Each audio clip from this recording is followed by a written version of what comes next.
दोस्तों, आज हम अध्याय 8 की एक्सरसाइज 8.2 पर चर्चा कर रहे हैं, जिसमें हमें त्रिकोणमितीय अनुपातों का अध्ययन करना है। त्रिकोणमितीय अनुपातों से तात्पर्य ये है कि कुछ विशिष्ट कोणों का अध्ययन करना है। उसके लिए हम सर्वप्रथम 0, 1, 2, 3, 4 ले लेते हैं। इन 0, 1, 2, 3, 4 में हम सभी में 4 से भाग देते हैं। ये हमने 4 से भाग दिया है। 4 से भाग देने पर ये 0 ही आएगा, सभी जानते हैं। ये 1/4 ही बनेगा, ये 1/2 बनेगा, ये 3/4 भाग जाएगा ही नहीं, और ये कितना रहा 1।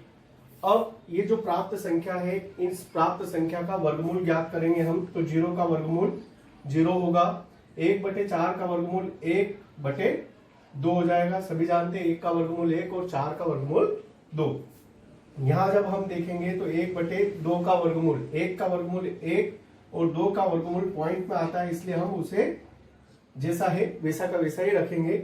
यहाँ पर 3/4 का वर्गमूल की बात करेंगे तो 3 का वर्गमूल पुनः पॉइंट में प्राप्त होता है, इसलिए उसको ऐसा ही रखा। और 4 का वर्गमूल कितना होता है 2, और 1 का वर्गमूल 1। इस प्रकार जो आपके पास ये वैल्यू आई है, ये वैल्यू हम इस वैल्यू के आधार पर, ये साइन की वैल्यू हो गई, साइन 0 डिग्री 0, साइन 30, 45, 60 और 90। इसके आधार पर अब हम पूरी सारणी बनाने जा रहे हैं। देखिए, हमने जो मान निकाले हैं उन मानों को हमने इस सारणी में रखा है। अब साइन की वैल्यू हो गई 0, 1/2, 1/√2, √3/2 और 1। इसे समझने के लिए हम एक छोटा सा फार्मूला भी लेते हैं। गांव में हम सवेरे रोटी खाते हैं, तो ये हो गई गोल रोटी। और गोल कैसे बनती है? बेलन से। बेलन बोले तो 1। जब हमारे साथ कोई व्यक्ति खाने के लिए बैठता है और हमारी थाली में रोटी है, तो उस रोटी का हम आधा भाग करके उस व्यक्ति को दे देते हैं। तो ये 3 मान हुए, रोटी, बेलन और रोटी का आधा। अब इसका वर्गमूल निकालना है, तो 1/√2। और ये जो मान है, आप इस शाम पट पे देखेंगे तो 2 यहां पर आया और 1 कितनी बार है? 1, 2, 3 बार। तो ये आपके पास √3 की वैल्यू। इस टेबल को याद करने के लिए प्रारंभिक मानों को याद करना बड़ा इंपॉर्टेंट है, अनिवार्य है। अब देखिए, हम कॉस की वैल्यू निकाल रहे हैं। तो कॉस की वैल्यू को आपको कुछ नहीं करना है। ये जो साइन के मान आए हैं, पीछे से स्टार्ट करेंगे हम। तो वहां से लिखा हमने कितना? 1 √3/2, 1/√2, 1/2 और 0। ये 2 मान आपके ज्ञात हुए। अगर आपने पहला मान ज्ञात कर लिया तो दूसरा बड़ा आसान हो जाता है याद करना। यहाँ पर इसको थोड़ा सा ध्यान से देखेंगे टेबल को, तो 45 पर दोनों मान समान हैं। और जो मान 60 का है √3/2, वही cos 30 का मान है। और जो मान साइन का है वही cos का है, बस डिग्रियां चेंज हो रही है, 30 और 60। ध्यान से देखें। अब हम सभी जानते हैं कि tan का जो अनुपात है, वो अनुपात क्या होता है? sin/cos। तो 0 में 1 का भाग लगा तो कितना प्राप्त होगा? 0। 2 से 2 कैंसिल हुए तो 1/√3। √2 से √2 गए तो 1/1 अर्थात 1। 2 से 2 कैंसिल तो केवल √3। और 1 में 0 का भाग लगा, 0 काय में आ गया? हर में, इसलिए परिभाषित नहीं। न लिखे या इनफाइनाइट लिखे। क्लियर है? अब इसे भी याद करने का तरीका 0, 1/3, तो 1 यहाँ आया, √3 यहाँ गया, और ये परिभाषित नहीं। अब इसी के व्युत्क्रम पर चलते हैं। तो हम सभी जानते हैं कि tan का व्युत्क्रम क्या होता है? cot। cot के मानों को रखना है, तो हम सभी जानते हैं कि tan cot थीटा बराबर कितना होता है? 1/tan theta. तो 1/0 यहां से उल्टा किया हमने, तो ये देखिए आप, परिभाषित नहीं, √3, 1/√3, और ये क्या हो गया आपका? 0। अब हम cos के व्युत्क्रम की बात करते हैं, sec की बात करते हैं। हम सभी जानते हैं कि sec थीटा बराबर 1/cos, अर्थात cos के मान रखते जाइए तो sec के मान मिलते जाते हैं। तो इसका व्युत्क्रम क्या है? 1/1 अर्थात 1। 2/√3, √2, 2 और ये मान हो जाएगा परिभाषित नहीं, अर्थात 1/0 और 1/0 को हम क्या बोलते हैं, परिभाषित नहीं, पर न। अब आपको मान निकालना है साइन के व्युत्क्रम का, तो साइन के व्युत्क्रम का मान क्या होता है, सेक, अर्थात कोसेक थीटा बराबर कितना होता है, 1/sin थीटा। अब 1/sin थीटा कोसेक की वैल्यू फाइंड आउट करनी है, तो इसका यहां से आप पुनः प्रारंभ करेंगे, इंफिनिटी 2 √2 2/√3 और 1। इस सारणी को आप रोज अभ्यास करें, इन मानों को बहुत याद करें अच्छे से, जो कि सवालों में आपको लगेंगे। अब हम 8.2 के समस्यात्मक प्रश्नों को इसी सारणी के आधार पर हल करने जा रहे हैं।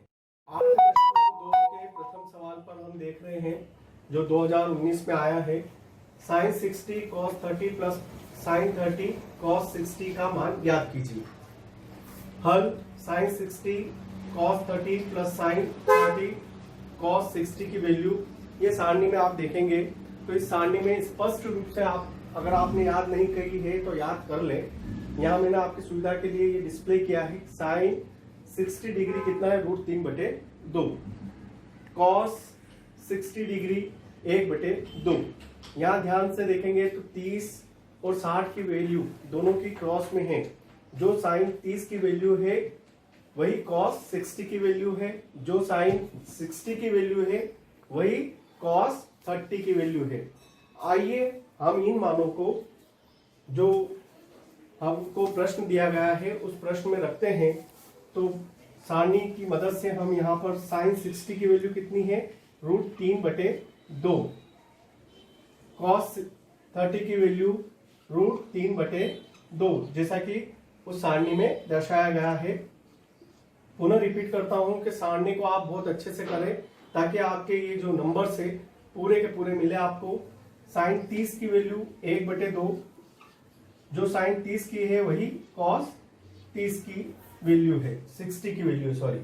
अब यहां देखें आप, 2 दूनी 4 मल्टीप्लीकेशन में है, √3 में √3 का गुणा करेंगे तो 3, धन 2 दूनी 4 और 1 एकम 1। एलसीएम लिया तो आपके पास कितना आ जाएगा, 4, 3 धन 1, ये ऊपर बचा आपका, तो 3 और 1 कितना हो गया, 4, और 4 में 4 का भाग देंगे तो कितना हुआ, 1। अर्थात ये जो आपके पास एक्सप्रेशन दिया था, जिसमें एंगल दिए गए थे और मान ज्ञात करने के लिए कहा था, तो हम लिखेंगे अतः sine 60 cos 30 plus sine 30 cos 60 degree, सब पे डिग्री का नोटेशन, इज इक्वल टू कितना प्राप्त हुआ, 1। सारणी के आधार पर ये सवाल करना बड़े आसान है। आइए अगले सवाल पर चलते हैं। का प्रश्न क्रमांक 2 है, ये भी 2019 में आया है, जिसमें 2 tan स्क्वायर 45 डिग्री।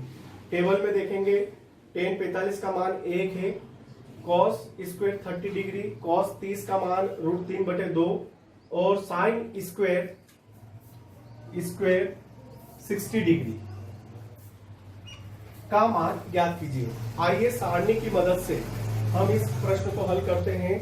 तो 2 गुणित tan 45 का मान कितना हुआ, 1, और उसका वर्ग है तो वर्ग लगाया, प्लस cos स्क्वायर 30, cos 30 की वैल्यू होती है √3/2 की घात 2, चिन्ह है आपका माइनस का। साइन स्क्वायर 60 डिग्री, साइन 60 अर्थात √3/2 की घात 2। यहीं से स्पष्ट है, देखिए ये राशि जो भी आएगी वो धन की, और ये राशि जो भी आएगी माइनस की, जिसको हम हल कर रहे हैं। 2 गुणे में कितना, 1, धन √3 का वर्ग 3/4 माइनस √3 का वर्ग 3/2 का वर्ग 4। अब ये राशि आपके पास काय की आई है, प्लस की, और ये माइनस की, कैंसिल हुई। अब आपके पास जो बच रही है वो राशि क्या है, 2 गुणे में 1, 2 एकम 2। इस प्रकार जो समस्यात्मक प्रश्न था, 2 tan square 45 degree plus cos square 30 degree minus sine square 60 degree का मान हमने कितना प्राप्त कर लिया, 2। इस प्रकार जो संभावित प्रश्न थे उन संभावित प्रश्नों को आज हमने हल कर लिया है। छात्रों से निवेदन है कि जो टेबल है उसको बहुत अच्छे से याद करें। 8.1 के जो हमने संगत भुजा भुजा से संबंधित अनुपात थे वो उनके सूत्र दिए थे आपको याद करने के लिए, वो भी आपको अच्छे से याद करना है। धन्यवाद।